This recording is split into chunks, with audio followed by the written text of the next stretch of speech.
telah kamu dirikan, fantasiru fil ardi, bertebaranlah kalian di muka bumi, cari karunia Allah Tuhanmu. Ini ayat menyatakan bahwa Islam bukan agamanya orang pemalas yang habis selesai sholat diam saja tanpa bekerja, berusaha dan berikhtiar. Nah, yang perlu diketahui dan kita pahami, Bapak Ibu Saudara-saudara, kita wajib berikhtiar. Satu nih, kita wajib berusaha, tapi tidak wajib berhasil. Ini satu.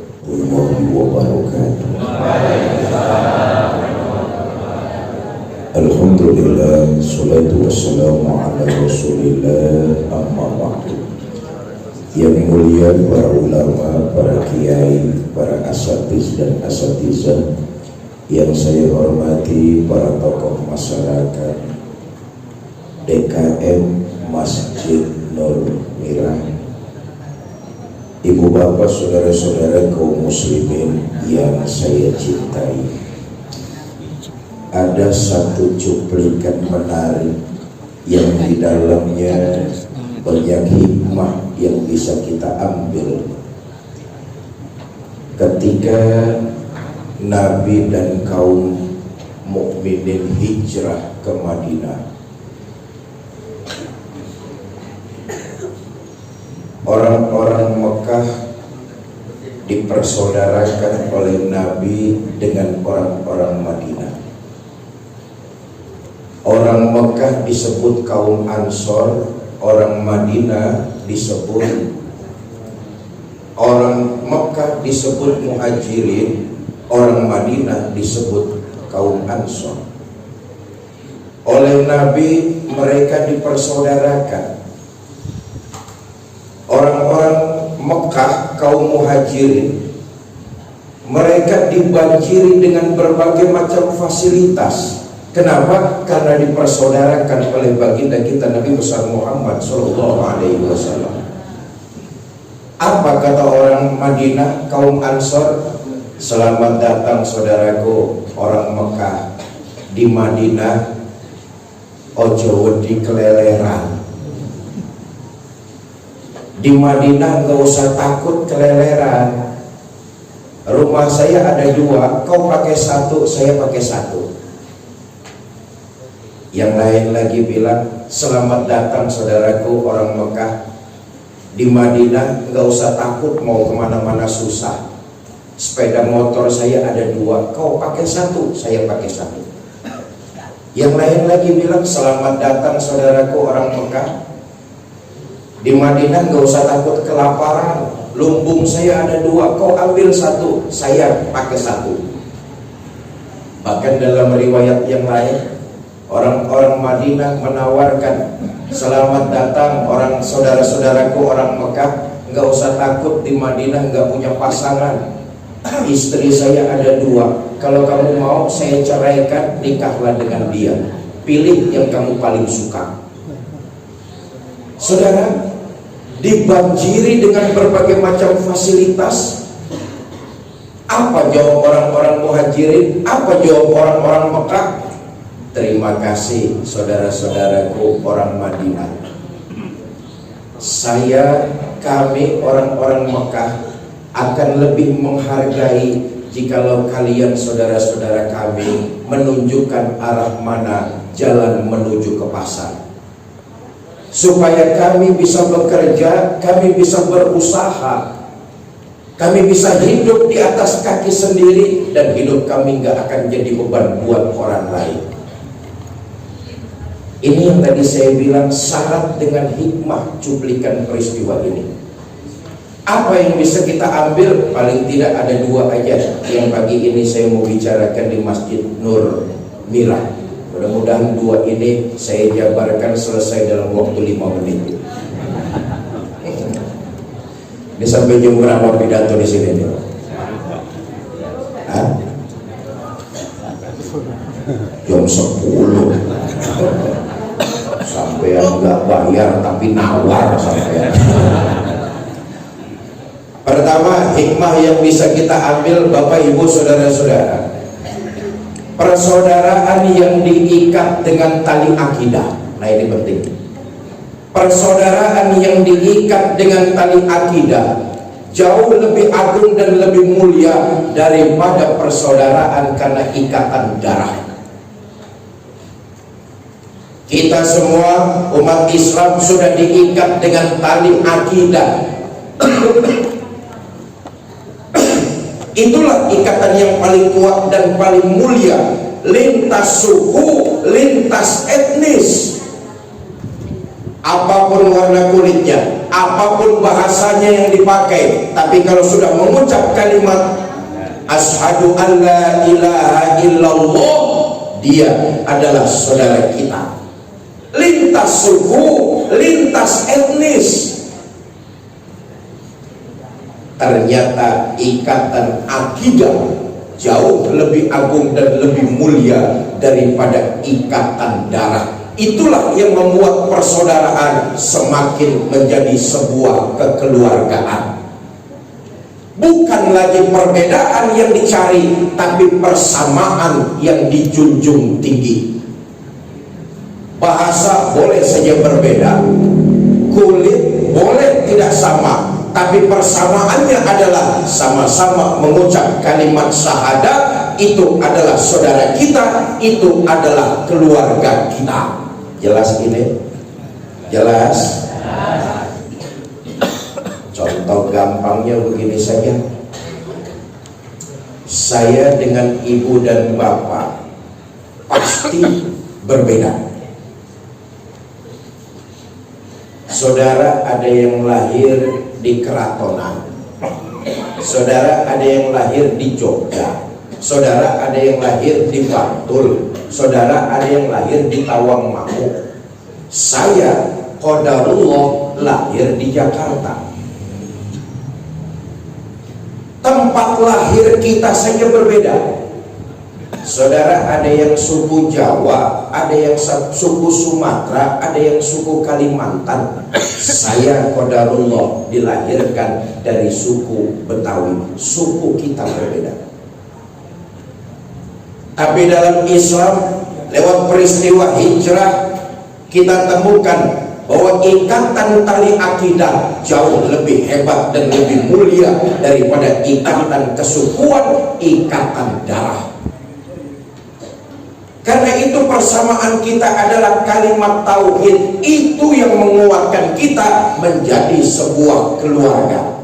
Makanya saya pagi ini alhamdulillah hadir di tengah-tengah jamaah Masjid Nur Mirah di Keratonan. Di Keratonan ya. Saya hadir di Keratonan ini, saya nggak merasa sebagai seorang tamu.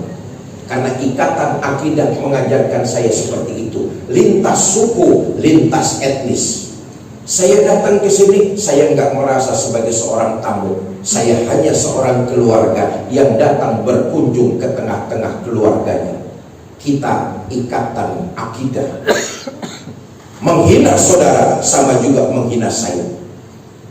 Menyakiti saudara sama juga menyakiti saya.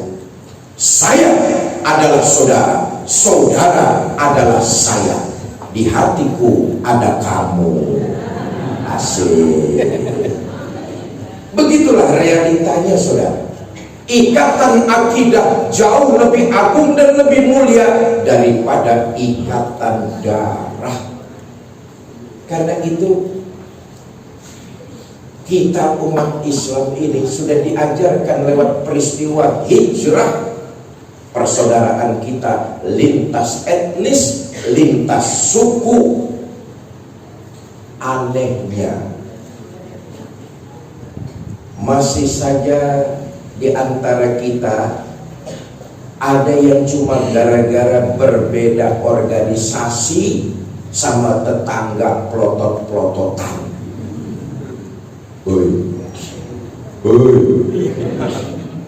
Masih ada di antara kita yang cuma gara-gara beda pilihan partai politiknya sama saudara tukaran.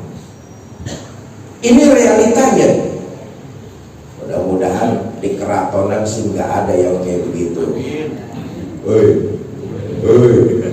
Nggak ada yang kayak begitu. Ya, nggak ada beda.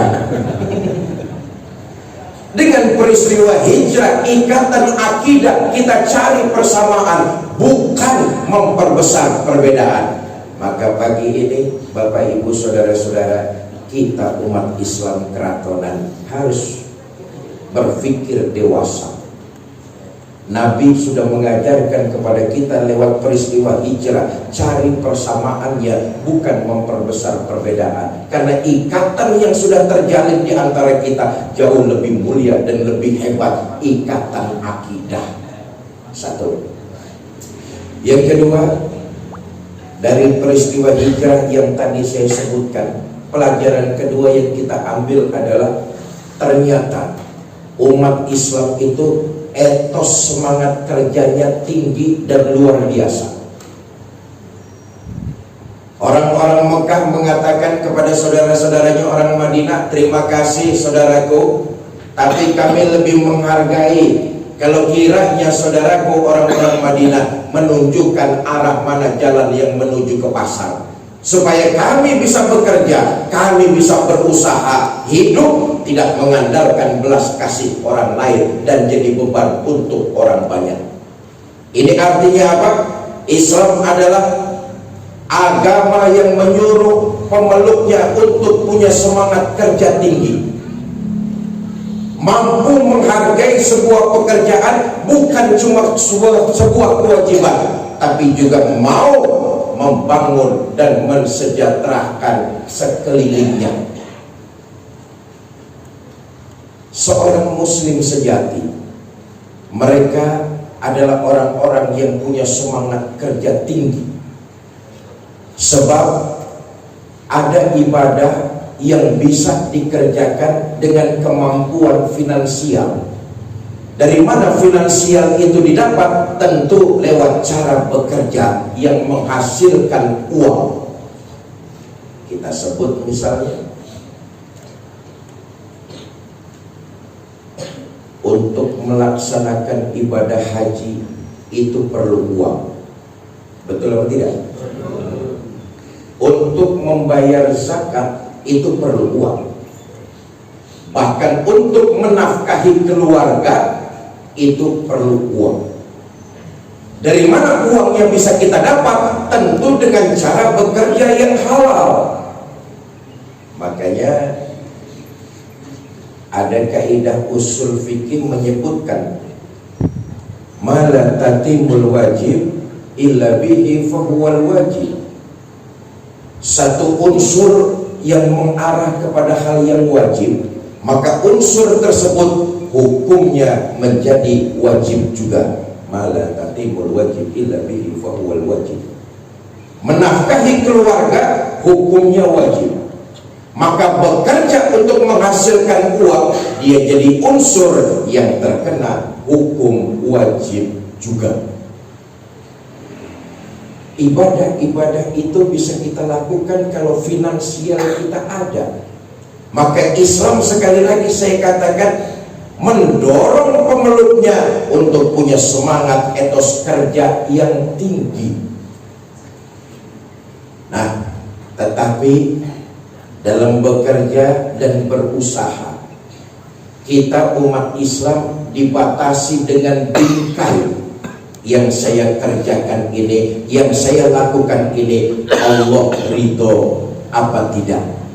Sehingga dalam bekerja, berusaha, mencari nafkah, dia tidak menabrak hal-hal yang dilarang oleh agama. Orang beriman dalam berusaha mencari rezeki yang halal, dia selalu dibatasi dengan pertanyaan, yang saya kerjakan ini Allah ridho apa tidak?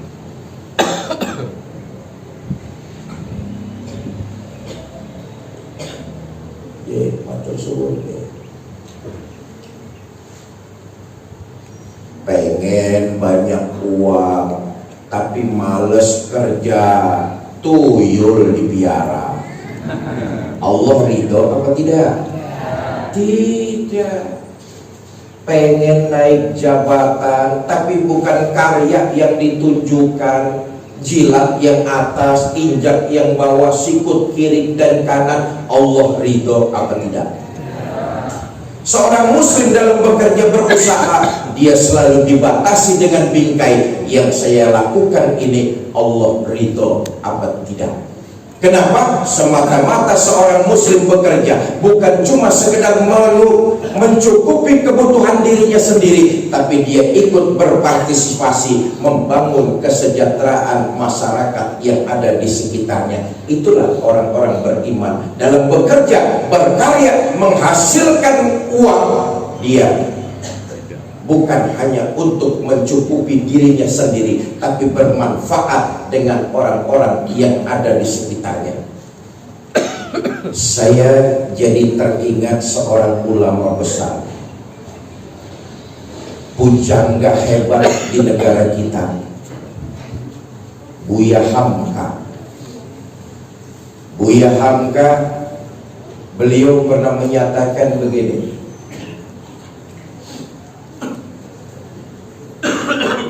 kalau hidup cuma sekedar hidup, maaf, babi di hutan juga hidup. Buya Hamka dalam syairnya beliau menyatakan begitu. Kalau hidup cuma sekedar hidup, babi di hutan juga hidup. Kalau kerja cuma sekedar kerja, kalau usaha cuma sekedar usaha, monyet di hutan juga kerja. Orang beriman dia tidak seperti itu hidupnya. Coba lihat saja lah. Kalau hidup cuma sekedar hidup, babi di hutan itu hidup, modalnya nyeruduk. Betul apa tidak? Babi itu saudara, modalnya nyeruduk. Ada apa saja diterjang, ada apa aja disundul, ada apa aja diseruduk. Orang beriman hidupnya tidak seperti itu. Ingin namanya tersanjung, ingin jabatannya naik, ingin uangnya banyak, apaan aja diseruduk.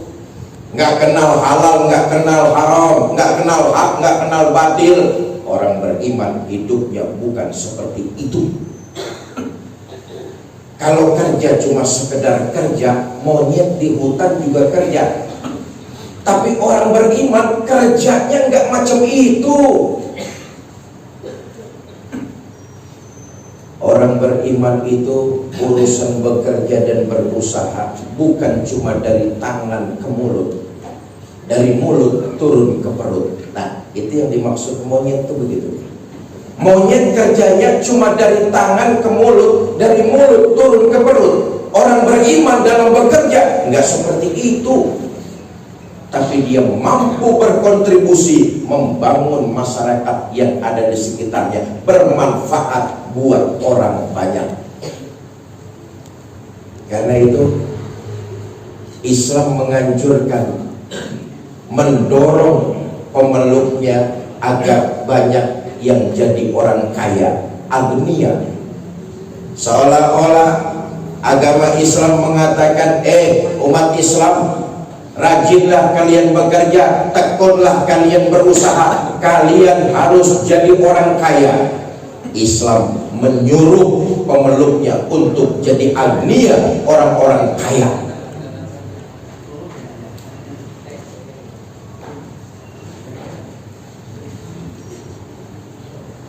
Kenapa Mas Dorpresnya ya?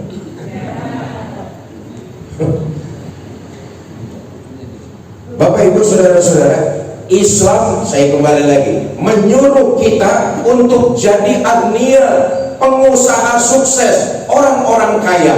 Itu artinya Islam mendorong pemeluknya untuk punya semangat kerja tinggi.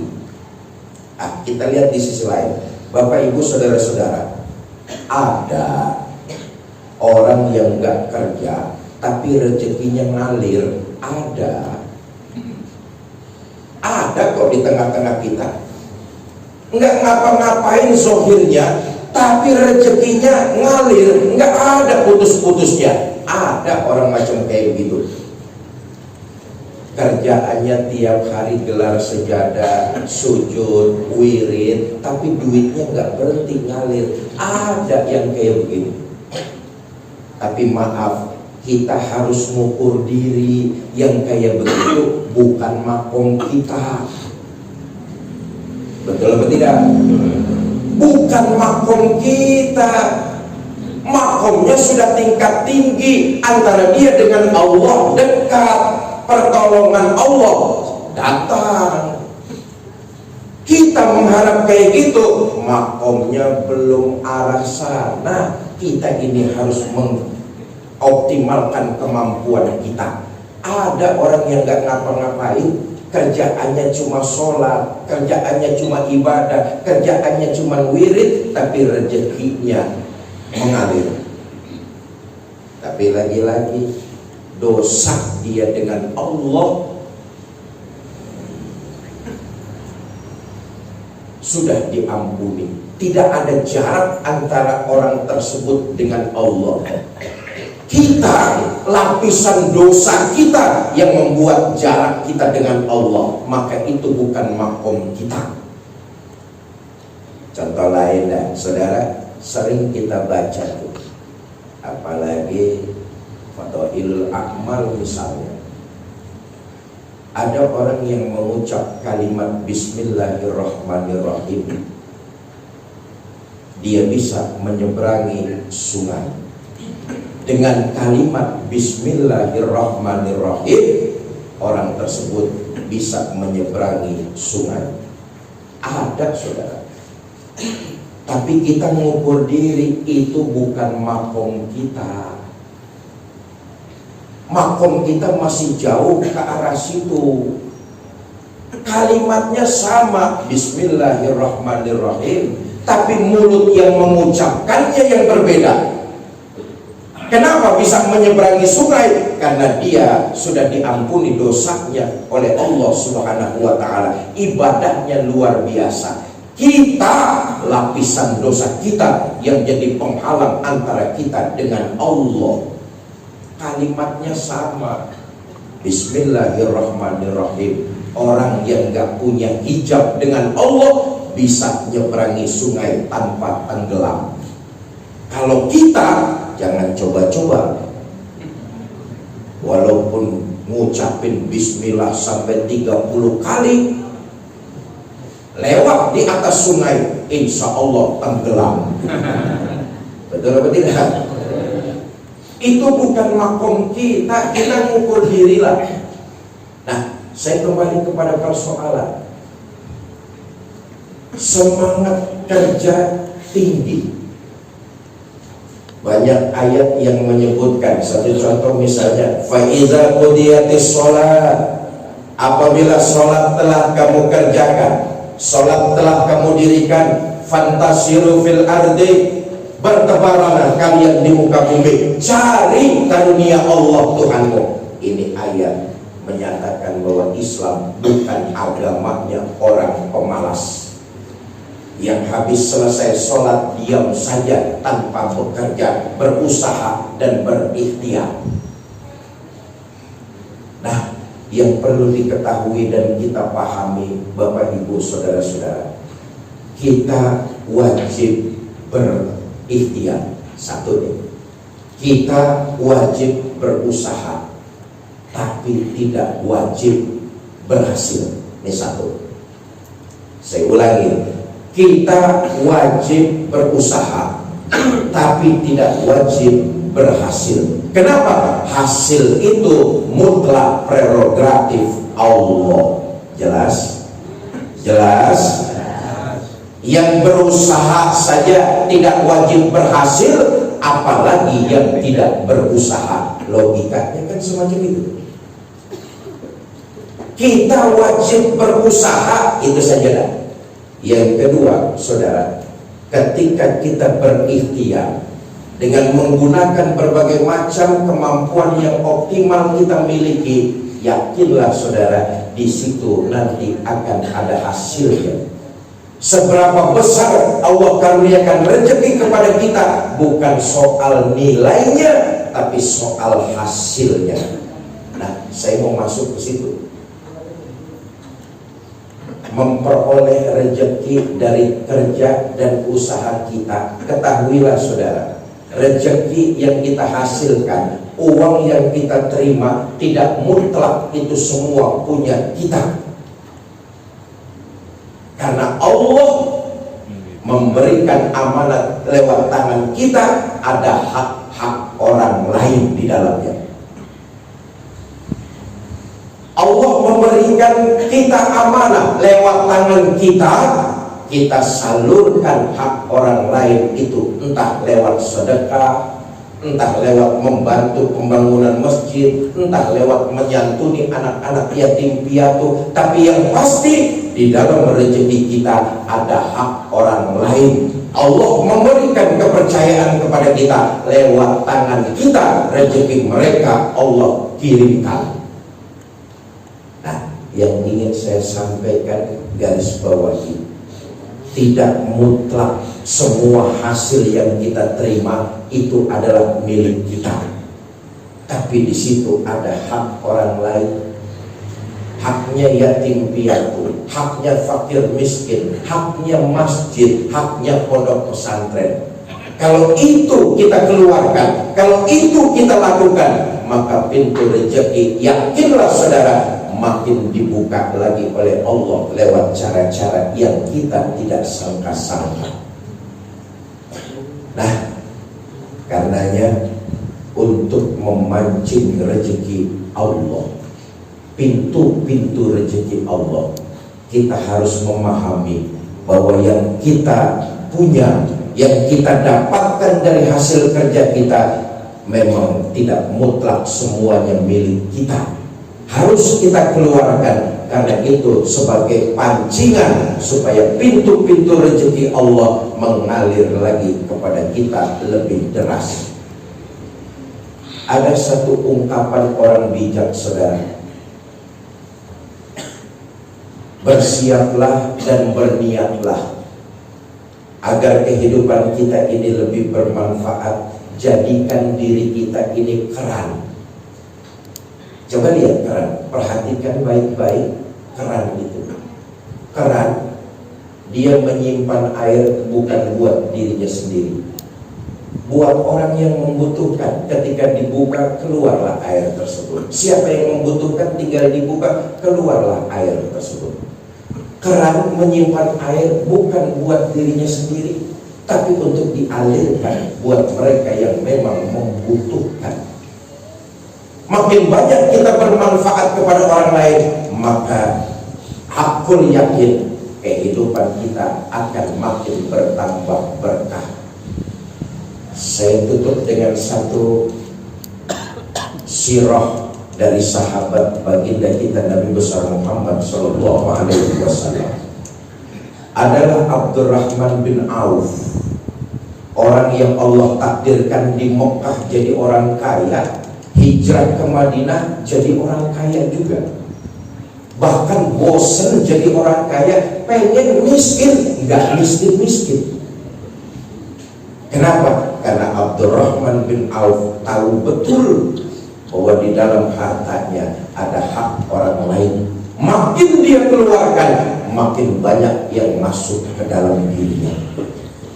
Nah, jadilah kita mulai pagi ini berazam untuk jadi keran-keran dalam kehidupan. Keran dalam artian yang saya maksud bukan cuma soal uang. Jadilah kita keran menolong yang membutuhkan lewat tenaga, itu bisa keran juga saudara. Jadilah kita keran bagi orang yang memerlukan ilmu kita, itu keran juga saudara. Jadilah kita keran bagi orang yang memerlukan bantuan keuangan kita, itu keran juga. Keran dalam artian keran yang umum. Lewat situlah kita semua bisa berkontribusi membuka pintu-pintu rezeki Allah dari yang kita tidak sangka-sangka. Nah, pagi ini saya ingin mengajak Bapak Ibu Saudara-saudara berazam untuk hidup kita mengabdikan diri jadi keran. Bapak Ibu jamaah Masjid Nurwira mau jadi keran? Oh, yang jawab 50 orang. Ini yang hadir 100 orang ada? Lebih? 200? Lebih? 2000 orang ada? Campur yang goib di luar-luar itu. Bapak Ibu jamaah Masjid Nur Merah, pagi ini saya mengajak kita semua termasuk saya, ayo pagi ini mau jadi keran, mengalirkan sesuai dengan kemampuan kita, mau memperbanyak ibadah, mau termasuk dalam sedekah, mau. Saya ajak sama-sama dengan saya, ibu bapak mau ikut sedekah pagi ini? Bawa uang berapa? 5.000.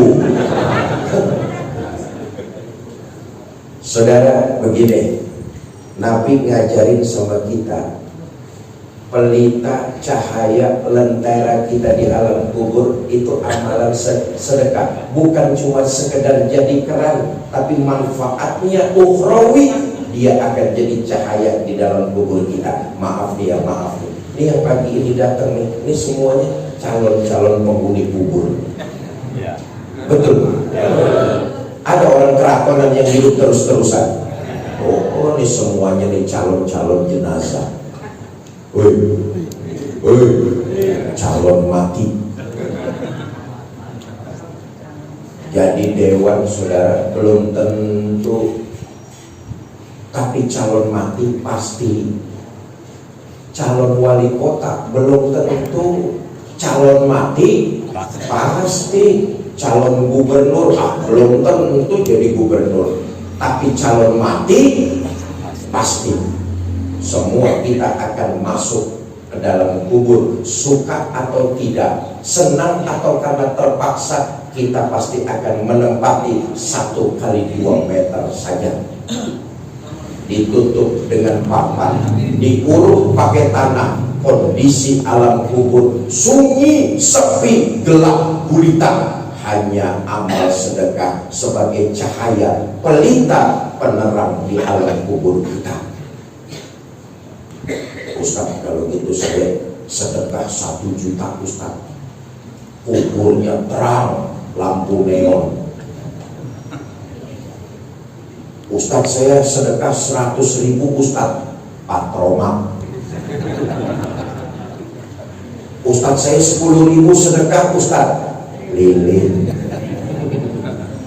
Ustaz, saya mangewu Ustaz, pentol korek. Bapak Ibu saudara-saudara, membuka pintu rezeki Allah yang lainnya. Yang keluarga kita yang ikut berdonasi, sedekahnya pertama mereka niatkan pahala buat keluarga yang sudah meninggal dunia. Mudah-mudahan dengan wasilah sedekah yang dilakukan itu jadi wasilah terbukanya pintu rahmat Allah, kubur keluarga mereka Allah jadikan rodoh min riyadil jannah.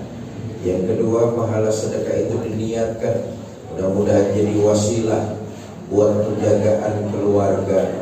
Kalau ada yang sedang sakit, dengan wasilah sedekah Allah angkat penyakitnya, Allah berikan kesembuhan seperti sedia kala. Buat anak keturunannya yang sedang bekerja, berusaha, ikhtiar dan menuntut ilmu, mudah-mudahan Allah berikan kemudahan dan kelancaran dalam segala aktivitasnya. Pahala sedekah yang ketiga, mereka niatkan wasilah agar hajat dan keinginan yang selama ini terpendam segera diijabah.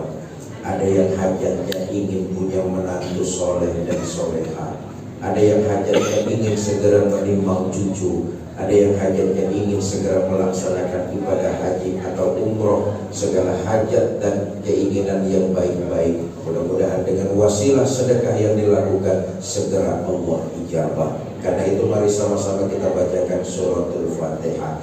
Bitilkal niyah al-Fatihah.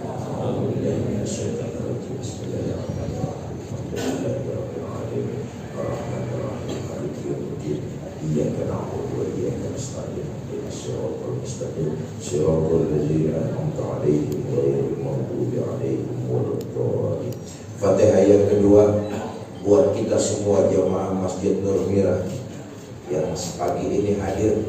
Mudah-mudahan semua kita dipanjangkan umur dalam taat kepada Allah, amin. Diberikan kita rumah tangga sakinah mawaddah dan rahmah, dikaruniakan kita keturunan yang soleh dan solehah, diwafatkan kita dalam kondisi husnul khatimah. Fatihah.